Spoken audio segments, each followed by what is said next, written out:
لەژێر ناوی ئۆپراسیۆنی چنگی پڵنگ تورکیا ئۆپراسیۆنێکی دەست پێ کردووە و بە قوڵایی 5 کیلۆمەتر خاکی هەرێمی کوردستانی بەزاندووە. دانیشتوانی زیاد لە 14 گوند لە مەترسی ئەم هێرشە ماڵ و حاڵیان جێهێشتووە. بۆ پێی ئەو شوێنانی چۆڵکراون کەوتونەتە بەر بۆردومان و تۆباران. لەشکرکێشیەکەی تورکیا لە هەرێمی کوردستان کاردانەوەی بە دوای خۆی داهێناوە و بەشێک لە هاوڵاتیان بە پێشەلکاری سەروەری عێراق و هەرێمی کوردستانی دەزانن.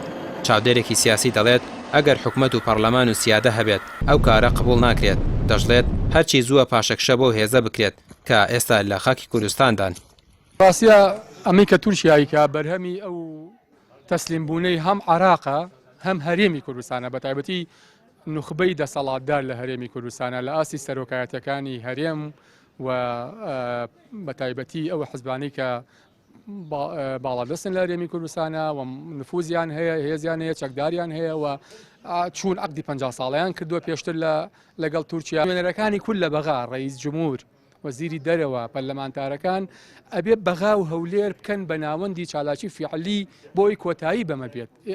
یعنی جگەل لە بێموچەیی، جگەل لە کۆرۆنا، جگەل لە ئەو ژیانە سەختەی کە خەڵکی هەرێمی کوردستانی تایە، ئەوە خاچیش داگیرەکرێ کەچی ئەمانە باشیان نییە، چونکە مەسئول نین و بەڕاستی مەسئولی زۆر نامەسئولن بەرامبەر بە خاک و خەڵکی هەرێمی کوردستان. لەشکرکێشیەکەی سوپای تورکیا لە سنووری ناحیەی کانی ماسی و باتیفا و دەرکارەیە. ئێستا سوپایەکی گەورە لەو ناوچانە جێگیر کراون. ئەم هێزانە پێ دەچێت با قوڵاییەکی زیاتر بێنە ناو خاکی هەرێمی کوردستانەوە.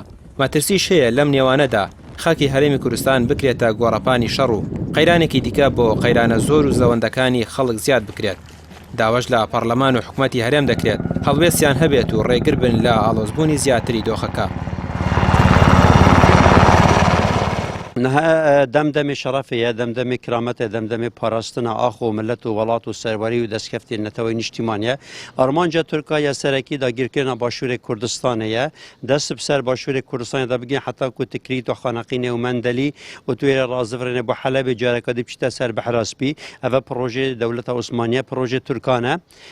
لێ دیسا هەمان دەمدا دەستکەفتی نەتەوەی نیشتیمانیت کوردات هەر چەر پارچێت کوردستانی ئارمان چاتینە وەرگرتنێ لێ نکارن بەرامبەر هەمی کورداپێک و ڕاوەستنش بەرهەندێ vêtin wan partiyê siyasî û biza warzgarî xaza siyasiya Kurdî jêk bidizin û piştevaniyê hindeka bikin dijî hindekê dî rawestin û heta ku bişên armancê xwe yê dagîrkirînê bicivînin. باشووری کوردستان زۆر کات وەکو گۆڕەپانی ململانێ بەکار هاتووە. هێندێک جاریش بیانوو دراوەتە دەست هێزە داگیرکەرەکان بۆ هێرشوو داگیرکاری. لەو نێوانەشدا ئەوەی حیسابی بۆ نەکرابێت ئاسایش و سەقامگیری خەڵکی کوردستان بووە. ئێستاش ڕایەکی گشتی لە هەرێمی کوردستان دروست بووە. داوا دەکات کۆتایی بە لەشکرکێشیەکانی سوپای وڵاتانی بێگانە و هەموو ئەو بیانوانە بهێندرێ کە زەمینەی بۆ تەسازێنن. ڕامیا عوسمان، کەناڵی پێام، سلێمانی.